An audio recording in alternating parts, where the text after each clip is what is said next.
ಶುಭೋದಯ, ನಮಸ್ಕಾರ. Welcome to YoYo Kannada. ಬನ್ನೀಗ ನೋಡೋಣ ಈ ದಿನದ ರಾಶಿ ಫಲಗಳನ್ನ. ಮೊದಲಿಗೆ ಮೇಷರಾಶಿಯಲ್ಲಿರುವವರಿಗೆ ಕೆಲಸಕ್ಕೆ ಸಂಬಂಧಿಸಿದಂತೆ ಒತ್ತಡ ಸಂಪೂರ್ಣವಾಗಿ ದಣಿಸುತ್ತದೆ. ಕುಟುಂಬ ಸದಸ್ಯರೊಂದಿಗೆ ಘರ್ಷಣೆಗೆ ಬೆಳೆಸಿಕೊಳ್ಳದಂತೆ ನೋಡಿಕೊಳ್ಳಿ.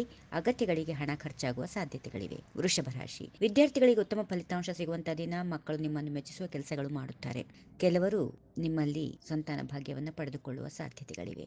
ಮಿಥುನ ರಾಶಿ, ಹಣವನ್ನು ಹೂಡಿಕೆ ಮಾಡಿ ಲಾಭ ಗಳಿಸಬೇಕು. ಈ ತಿಂಗಳು ಲಾಭದ ಕೆಲವು ಘನ ಅವಕಾಶಗಳು ಬರುತ್ತವೆ. ಹಳೆಯ ಮತ್ತು ಹೊಸ ಮೂಲಗಳಿಂದ ಹಣದ ಒಳಹರಿವು ಇರುತ್ತದೆ.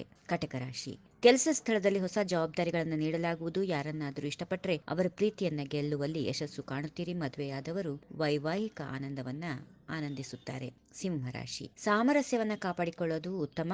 ಕೋಪವನ್ನ ನಿಯಂತ್ರಣ ಮಾಡಿಕೊಳ್ಳಬೇಕು. ಹಣಕಾಸಿನ ಸ್ಥಿತಿ ಮತ್ತಷ್ಟು ಶಕ್ತಿಯನ್ನು ಪಡೆಯುತ್ತೆ. ಕನ್ಯಾ ರಾಶಿ, ಕೌಟುಂಬಿಕ ಅಗತ್ಯತೆಗಳು ಮತ್ತು ಜವಾಬ್ದಾರಿಗಳನ್ನು ಪೂರೈಸಲು ಹಣ ಖರ್ಚು ಮಾಡಬೇಕಾಗುತ್ತೆ. ತುಲಾ ರಾಶಿ, ಪ್ರೇಮಿಗಳ ಮಿಶ್ರ ಫಲಿತಾಂಶ ಹೊಂದುವಂತಹ ದಿನ.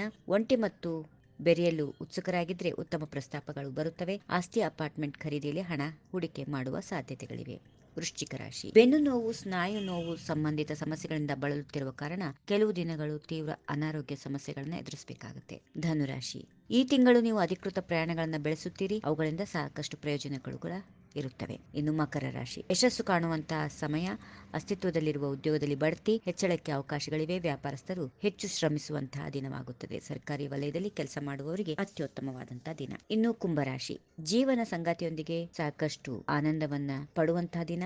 ಸರ್ಕಾರಕ್ಕೆ ಸಂಬಂಧಪಟ್ಟ ಕಾರ್ಯಗಳಲ್ಲಿ ಯಶಸ್ಸು ಕಾಣುತ್ತೀರಿ. ಹೆಚ್ಚಿನ ಖರ್ಚು ಉಳಿಸಲು ಪ್ರಯತ್ನ ನಡೆಸುತ್ತೀರಿ. ಇನ್ನು ಕೊನೆಯದಾಗಿ ಮೀನರಾಶಿ, ಕುಟುಂಬ ಸದಸ್ಯರು ನಿಮಗೆ ಒಂದಲ್ಲ ಒಂದು ರೀತಿಯಲ್ಲಿ ಸಹಾಯ ಮಾಡುತ್ತಾರೆ. ಸಹೋದರ ಸಹೋದರಿಯರು ನಿಮ್ಮನ್ನು ಅನೇಕ ರೀತಿಯಲ್ಲಿ ಬೆಂಬಲಿಸುತ್ತಾರೆ. ವೈವಾಹಿಕ ಸಂಬಂಧದ ಆನಂದವನ್ನ ಅನುಭವಿಸುತ್ತೀರಿ.